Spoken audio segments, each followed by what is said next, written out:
박희정의 유품 속 유전자 검사지와 통화 기록을 통해 주미란의 실체와 비밀을 알게 된 고은설은 주미란에게 맞서지만 주미란의 치밀한 증거 인멸과 조작으로 박희정 살해 혐의를 뒤집어쓰고 체포됩니다.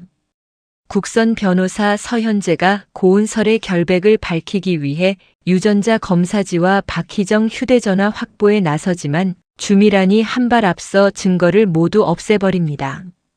거짓 목격자들의 위증과 증거 인멸로 인해 결국 고은설은 징역 10년형을 선고받으며 억울한 옥살이를 시작하면서 복수를 다짐하게 되는 이야기를 해드리겠습니다. 구독과 좋아요를 눌러주시면 영상 제작에 큰 힘이 됩니다. 그리고 좋아요를 눌러주신 모든 분들, 오늘 하루 행운이 찾아올 거예요. 뒤늦게 약속 장소인 건물 옥상에 도착한 고은설은 난간 곁에 덩그러니 남겨진 박희정의 가방과 추락 흔적을 발견했습니다. 불길한 예감에 사시나무 떨듯 떨며 옥상 아래를 내려다본 고은설의 눈에 붉은 피를 흘리며 쓰러져 있는 엄마 박희정의 모습이 들어왔습니다. 엄마, 눈 좀 떠봐. 고은설은 계단을 굴러떨어지듯 내려와 차가운 아스팔트 바닥에 누워있는 박희정을 끌어안았습니다. 핏물로 젖어 들어가는 엄마의 얼굴을 부여잡은 채 고은설은 목이 터져라 비명을 질렀습니다. 누가 119 좀 불러주세요. 제발 우리 엄마 좀 살려주세요. 지나가던 행인들의 신고로 박희정은 구급차에 실려 병원 응급실로 긴급 이송되었습니다. 붉은 수술실 램프가 켜진 채 문이 굳게 닫히자 고은설은 피 묻은 손을 모아 쥐고 의자에 앉아 하염없이 눈물을 쏟아냈습니다. 엄마, 내가 잘못했어. 집 나가서 화내고 미안해. 제발 사람만 줘. 얼마 지나지 않아 비보를 접한 고귀한 고은국, 왕금자가 헐레벌떡 병원을 달려왔습니다. 고은국은 넋이 나간 채 앉아있는 고은설의 어깨를 흔들며 다급하게 물었습니다. 고은설, 대체 이게 무슨 일이야? 엄마가 왜 저 안에 들어가 있어? 고은설은 목이 메어 아무 대답도 하지 못한 채 가슴을 쥐어뜯으며 오열할 뿐이었습니다. 고기아는 그런 고은설의 떨리는 어깨를 감싸며 말합니다. 은구가 일단 진정해라. 은설이도 놀라서 그러잖니라며 울먹였습니다. 하지만 그 모습을 지켜보던 왕금자는 분노와 충격을 이기지 못하고 고은설에게 매섭게 쏘아붙였습니다. 피 한 방울 안 섞인 업둥이가 기어코 제 어미 명줄을 갉아먹은 거야. 어머니, 제발 그만 좀 하세요. 고기안이 울부짖으며 말리던 바로 그 순간 수술실 문이 열리고 의사가 지친 기색으로 걸어 나왔습니다.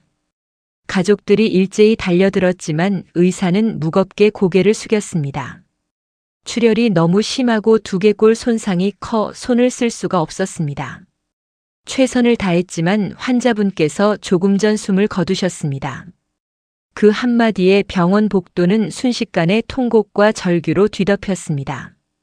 비통함 속에 차려진 박희정의 장례식장. 상복을 입은 고은설이 눈물마저 말라붙은 채 빈소를 지키고 있을 때 검은 옷을 단정하게 차려입은 주미란이 조문객들 사이로 걸어 들어왔습니다. 주미란은 세상에서 가장 비통한 표정을 지어 보이며 고은설에게 다가와 차가운 손을 다정하게 감싸주었습니다. 은설아, 얼마나 상심이 크니. 내 엄마가 이렇게 허망하게 떠나다니. 나도 가슴이 찢어지는 것 같아. 힘내야 한다. 가면 뒤에 숨겨진 악마의 얼굴을 알 리 없는 고은설은 자신을 위로하는 주미란의 손을 잡은 채 그저 고개를 숙이고 소리 없이 눈물만 흘렸습니다. 그날 밤 정막만이 감도는 집. 고은설은 텅 빈 방에 앉아 엄마의 온기가 남아있는 유품 상자를 정리하기 시작했습니다. 낡은 옷가지와 손때 묻은 통장을 정리하던 고은설의 손끝에 두툼한 서류 봉투 하나가 걸렸습니다. 떨리는 손으로 봉투를 뜯은 고은설은 그 안에 든 2장의 유전자 검사 결과지를 꺼내 들었습니다. 첫 번째 서류는 주혜숙과 고은설의 친자 관계 불일치, 그리고 두 번째 서류는 주혜숙과 강혜라의 친자 관계 일치, 문서를 확인한 고은설의 눈동자가 거세게 흔들렸습니다. 손가락이 마비된 것처럼 부들부들 떨려왔고 숨이 턱 끝까지 차올랐습니다. 강혜라가 탤런트 김정선의 딸이 아니라 주혜숙의 친딸이라고.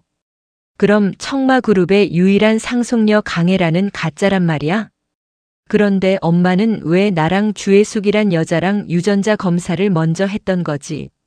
주혜숙이라는 여자가 날 낳은 여자인 줄 알았나? 아니야, 검사 결과 나는 주혜숙의 딸이 아니잖아. 사건 당일 엄마가 옥상 난간 아래로 떨어져 싸늘한 주검이 되어 돌아온 엄마의 비극. 엄마는 이 뒤바뀐 운명의 비밀을 밝혀내려다 변을 당한 거야. 사고가 아니었어. 주혜숙. 그 여자가 자기 비밀을 덮으려고 우리 엄마를 죽인 거야. 고은설은 유전자 검사지를 으스러지도록 구겨쥐었습니다.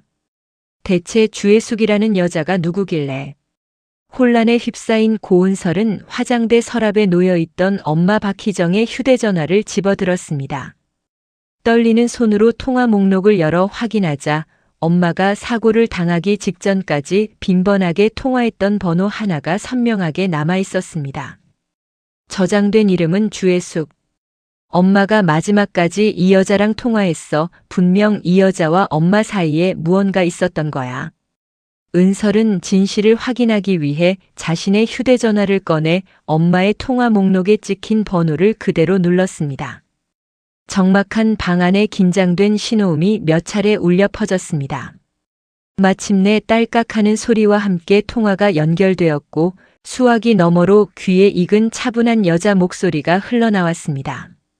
네, 청마장학재단 주미란입니다. 순간 고은설의 숨이 턱 막혔습니다. 온몸의 피가 차갑게 식어내리는 듯한 전율이 등을 타고 흘렀습니다. 은설은 황급히 전화를 끊어버렸습니다. 주미란. 바닥에 주저앉은 은설의 눈동자가 거세게 흔들렸습니다. 머릿속의 퍼즐 조각들이 하나로 맞춰지기 시작했습니다. 주혜숙이라는 여자의 정체가 바로 주미란. 그럼 장례식장에 찾아와 내 손을 잡고 위로하던 그 여자가 주혜숙이자 주미란이었어. 가증스러운 얼굴로 빈소에서 거짓 눈물을 흘리던 주미란의 모습이 스쳐 지나가며 고은설은 주먹을 부들부들 떨었습니다. 엄마가 알아낸 뒤바뀐 아이의 비밀, 그리고 주혜숙이라는 과거의 이름을 버리고 청마의 실세로 살아가는 주미란. 엄마를 죽음으로 몰고 간 범인의 실체가 명확해지는 순간이었습니다. 붉게 충혈된 눈동자에서 슬픔은 씻은 듯이 사라지고 그 자리에 서늘하고 지독한 복수의 불꽃이 타오르기 시작했습니다. 절대 그냥 넘어가지 않아. 엄마가 왜 죽어야 했는지, 당신이 숨긴 그 추악한 비밀이 뭔지, 내 손으로 낱낱이 파헤쳐서 지옥으로 끌어내려 줄게. 다음 날 아침 고은설은 밝혀낸 진실을 가슴에 품은 채 다시 엄마의 장례식장으로 향했습니다.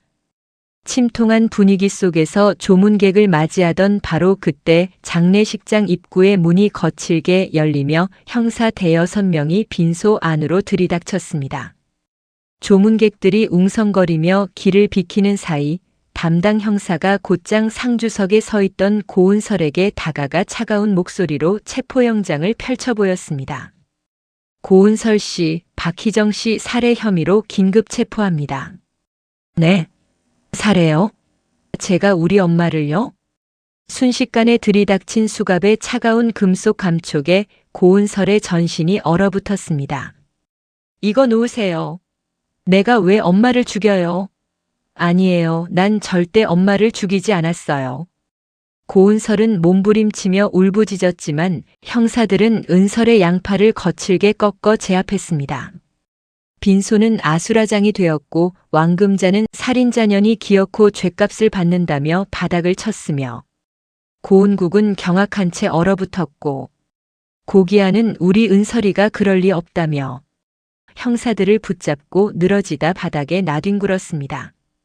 고은설이 끌려간 배후에는 주미란의 잔혹하고 치밀한 설계가 숨어 있었습니다.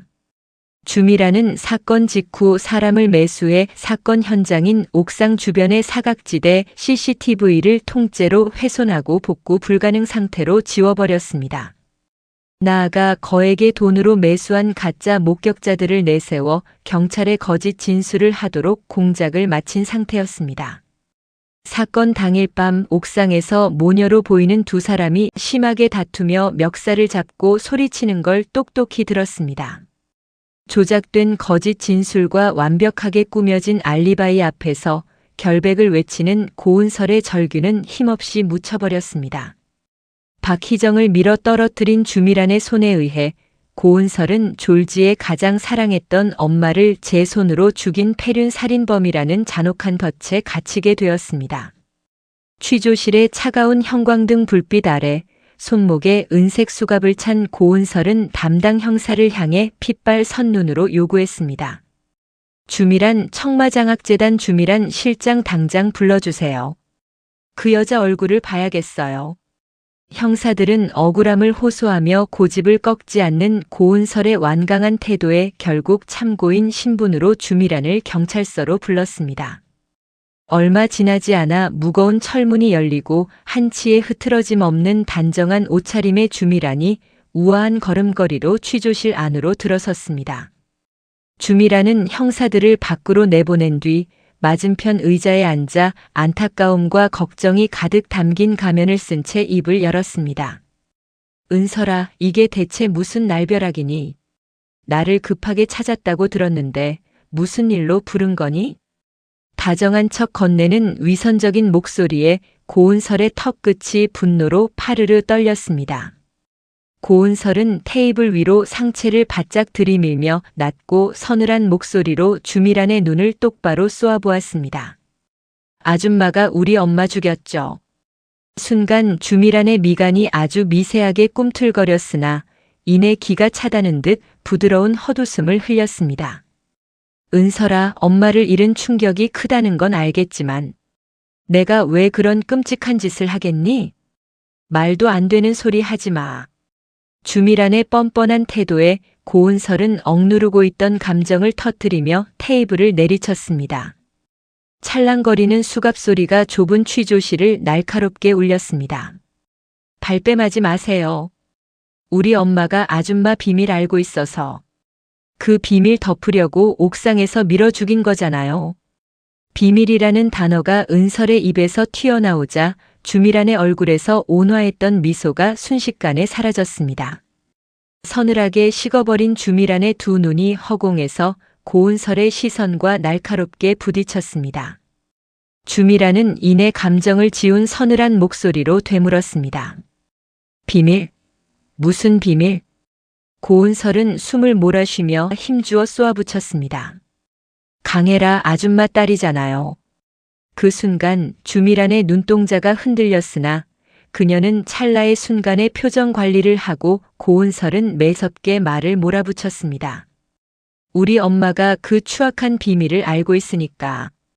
그래서 입 막으려고 우리 엄마를 옥상에서 밀어 죽인 거 맞잖아요. 하지만 주미란은 당황하기는커녕 비웃음이 섞인 차가운 헛웃음을 터뜨리며 천천히 의자에서 일어났습니다. 무슨 말도 안 되는 삼류 소설을 쓰고 있니? 널 걱정해서 여기까지 와준 내가 어리석었구나. 참으로 불쾌하네. 거짓말하지 마세요. 유전자 검사 결과까지 다 봤단 말이에요. 고은설의 절규를 뒤로 한 채 주미란은 뒤도 돌아보지 않고 차갑게 취조실을 빠져나가 버렸습니다. 취조실을 나간 주미란에 이어 이번 사건의 국선 변호인으로 배정된 초임 변호사 서현재가 서류철을 든 채 무거운 표정으로 접견실에 들어섰습니다. 눈물로 범벅이 된 고은설은 서현재가 자리에 앉자마자 간절하게 매달렸습니다. 변호사님, 저는 절대 우리 엄마를 죽이지 않았어요. 제발 제 말 좀 믿어주세요.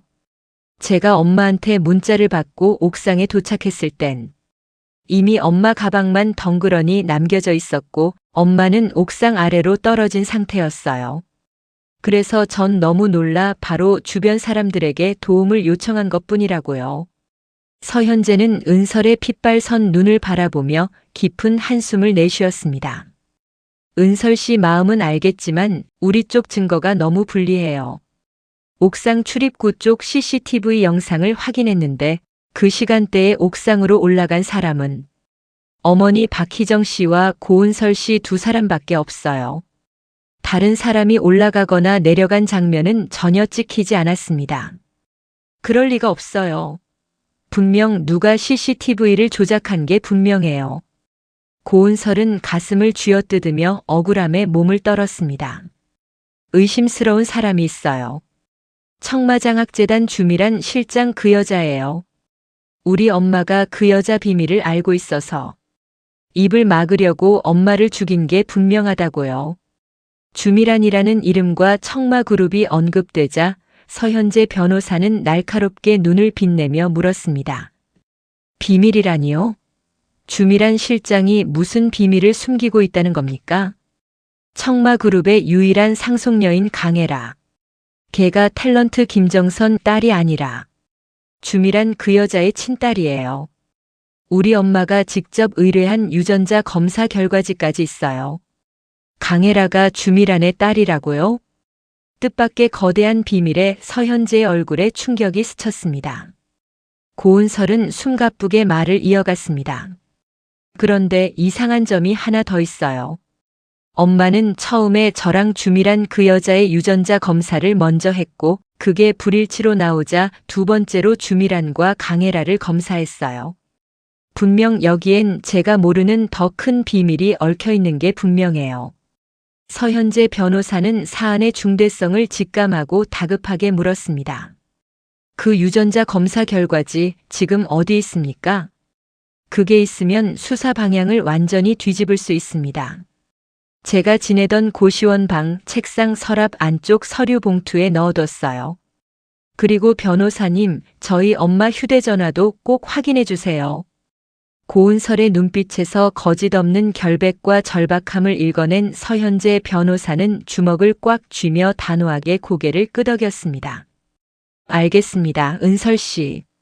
내가 지금 바로 고시원으로 가서 유전자 검사지와 휴대폰부터 확보하겠습니다. 조금만 버텨요. 고은설과의 접견을 마치자마자 서현재 변호사는 한달음에 은설이 머물던 고시원으로 향했습니다. 숨을 헐떡이며 좁은 복도를 지나 은설의 방문을 열었지만 방 안은 이미 누군가가 거칠게 헤집고 지나간 듯 처참하게 난장판이 되어 있었습니다. 설마. 불길한 예감에 휩싸인 서현재 변호사는 고은설이 말했던 책상 서랍 안쪽을 샅샅이 뒤졌습니다. 하지만 그 어디에도 서류 봉투의 흔적은 남아있지 않았습니다. 고은설이 취조실에서 주미란에게 유전자 검사 이야기를 꺼낸 직후 주미란이 한 발 앞서 사람을 보내 고시원 방을 털고 유전자 검사지를 전부 빼돌려 소각해버린 것이었습니다. 망연자실한 서현재 변호사는 마지막 희망인 박희정의 휴대전화를 확보하기 위해 곧장 박희정의 집으로 차를 몰았습니다. 하지만 그곳 역시 이미 주미란이 왔다 간 상태였습니다. 서현재 변호사가 도착하기 직전 주미란은 이미 박희정의 집을 찾아와 왕금자 앞에 두툼한 돈봉투를 내려놓은 상태였습니다. 어르신, 갑작스러운 비보에 얼마나 상심이 크십니까? 재단 차원에서 드리는 작은 위로금입니다. 탐욕에 눈이 먼 왕금자가 거액의 돈다발에 정신이 팔려 연신 고개를 조아리는 틈을 타 주미란은 태연하게 희정의 방으로 들어갔습니다. 그리고 화장대 서랍에 놓여있던 박희정의 휴대전화를 집어들어 자신이 관리하는 김정선의 SNS 계정으로 보냈던 메시지와 통화 기록을 흔적도 없이 영구 삭제해버렸습니다. 뒤늦게 들이닥친 서현재 변호사가 박희정 씨의 휴대전화와 유품을 확인해야 한다며 매달렸지만 돈봉투를 챙긴 왕금자는 살인자년을 돕는 변호사 놈이 여길 어디라고 기어들어오냐며 소금을 뿌리고 문을 쾅 닫아 걸었습니다. 간신히 경찰을 통해 박희정의 휴대전화 포렌식을 요청했으나 이미 완벽하게 데이터가 지워져 아무런 증거도 복구할 수 없다는 절망적인 답변만 돌아왔습니다. 고은설의 결백을 입증할 유일한 열쇠였던 유전자 검사지와 통화 메시지 기록이 모조리 사라진 순간이었습니다. 빈손으로 돌아선 서현재는 거대한 권력과 악의가 쳐놓은 완벽한 덫 앞에서 뼈저린 무력감을 느끼며 주먹을 부들부들 떨었습니다. 얼마 후 고은설의 존속살해 혐의에 대한 최종 공판이 열린 법정. 거액에 매수된 거짓 목격자들의 위증과 치밀하게 인멸된 증거, 그리고 청마그룹에 보이지 않는 압박 앞에 국선 변호사의 변론은 무력하게 무너졌습니다. 재판장의 차갑고 둔탁한 목소리가 법정을 울렸습니다. 피고인 고은설을 징역 10년에 처한다. 탕, 탕, 탕. 판결봉 소리가 떨어지자 방청석의 왕금자는 차가운 침묵으로 외면했고 고기아는 바닥에 주저앉아 오열했습니다. 교도관들에게 팔을 붙들린 고은설은 호송줄에 묶인 채 발악하듯 소리쳤습니다. 아니에요. 난 우리 엄마 안 죽였어요. 억울해요. 제발 내 말 좀 들어주세요. 하지만 법정 문은 비정하게 닫혔고 결백을 외치는 고은설의 절규는 10년이라는 잔혹한 시간의 어둠 속으로 끌려 들어가고 말았습니다. 이 드라마가 앞으로 어떻게 전개될 거라고 예상하시나요? 그리고 어떻게 흘러가길 원하시나요? 댓글창에 자유롭게 남겨주세요. 그리고 혹시 영상 초반에 깜빡하고 좋아요를 누르지 못하셨다면 지금 좋아요 눌러주시고 행운 받아가세요. 영상 제작에 아주 큰 힘이 됩니다. 그럼 시청해주셔서 감사합니다. 행복한 하루 되세요.